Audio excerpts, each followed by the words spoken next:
Dalam nama Bapa dan Putra dan Roh Kudus. Amin. Ibu bapa, rekan-rekan muda dan adik-adikku yang terkasih dalam Kristus. Bersama saya Romo Raffi Uran CSSR dalam renungan hari Minggu Biasa yang ke-17.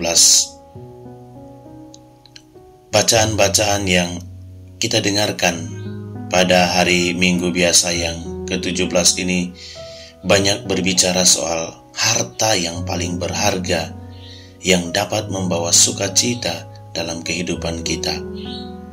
Dalam bacaan pertama dari kitab 1 Raja-Raja menceritakan tentang tawaran yang diberikan Allah kepada Raja Salomon. Allah memberikan kesempatan kepada Salomo untuk meminta apa saja yang ia kehendaki dalam memimpin bangsa Israel. Ada banyak hal yang bisa ia minta sebagai kekuatannya dalam memimpin Israel dalam kapasitas ia sebagai raja. Namun yang menarik adalah bahwa Salomo ia tidak meminta kekuatan, uang, harta, umur yang panjang. Bukan itu yang ia minta. Ia justru meminta sesuatu yang tidak pernah dipikirkan oleh orang lain, yang sangat dibutuhkan saat ini juga sebagai seorang pemimpin, yaitu kebijaksanaan. Sebagai seorang pemimpin, ia tahu apa yang dibutuhkan. Kebijaksanaan adalah harta yang paling berharga bagi seorang pemimpin. Tanpa kebijaksanaan, seorang pemimpin tidak dapat memimpin dengan baik. Bapak, Ibu, rekan-rekan muda dan adik-adikku yang terkasih dalam Kristus, dalam bacaan Injil yang kita dengarkan hari ini, yang diambil dari Injil Matius bab 13 ayat 44 sampai 52, juga berbicara mengenai harta kekayaan. Harta kekayaan yang dimaksudkan di sini adalah kerajaan Allah. Menurut bacaan Injil hari ini, kerajaan Allah itu sebenarnya dapat diperoleh siapa saja, asalkan ia mau pergi dan menjual segala yang ia miliki. Ia bersedia untuk melepaskan apa yang menjadi keinginannya selama ini. Ia bersedia menjauhkan segala yang menjadi kesenangannya selama ini. Kerajaan Allah akan sulit tercapai apabila seseorang itu masih terikat dengan harta-harta duniawi, kenikmatan-kenikmatan sesaat yang justru membawa dia jauh dari Tuhan dan bahkan menjerumuskan dia ke dalam jurang kedosaan. Dua perumpamaan awal yang kita dengarkan hari ini dalam bacaan Injil. Yang pertama, kerajaan Allah itu seumpama harta yang terpendam di ladang, yang ditemukan orang. Karena sukacitanya, pergilah ia menjual seluruh miliknya, lalu membeli ladang itu. Kedua, kerajaan Allah itu seumpama seorang pedagang yang mencari mutiara yang indah. Setelah ditemukannya mutiara yang indah itu, ia pergi menjual segala miliknya, lalu membeli mutiara itu. Jelas maksud yang tertera dalam kedua perumpamaan ini.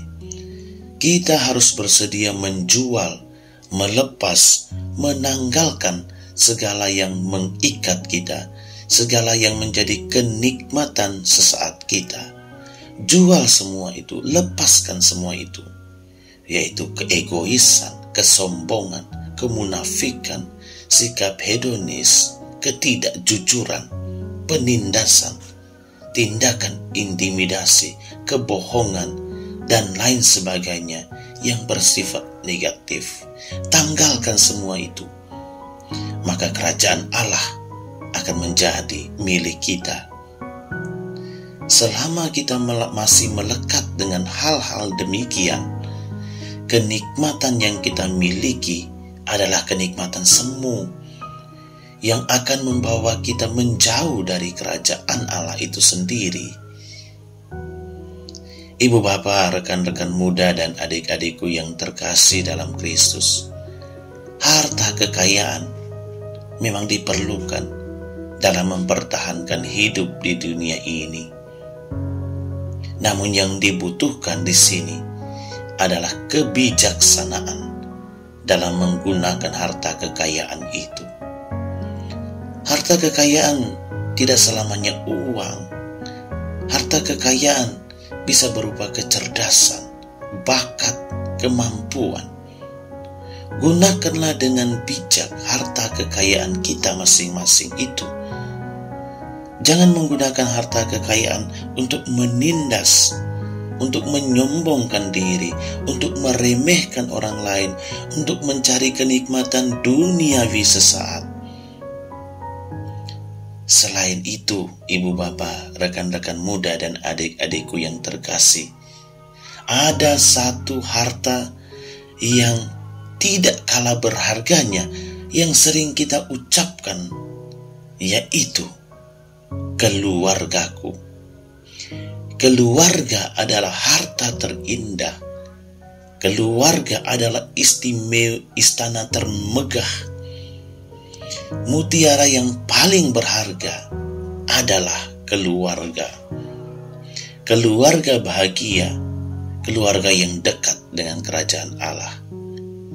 Ciptakanlah kedamaian dalam keluarga. Tumbuhkanlah kasih dan sayang dalam keluarga. Suami adalah harta terindah istri. Istri adalah harta terindah suami. Anak-anak adalah harta yang paling berharga bagi orang tua. Dan orang tua adalah harta yang paling berharga bagi anak-anak. Maka saudara-saudariku yang terkasih, bersyukurlah dengan harta-harta terindahmu saat ini, untuk bakat, untuk kemampuan, untuk keluargamu saat ini. Jujur, bijak, rendah hati, mendengarkan satu sama yang lain dalam keluargamu. Bijaklah dalam menggunakan bakat, kemampuan, keluarga yang kita miliki itu untuk kebahagiaan kita bersama. Amin. Dalam nama Bapa dan Putra dan Roh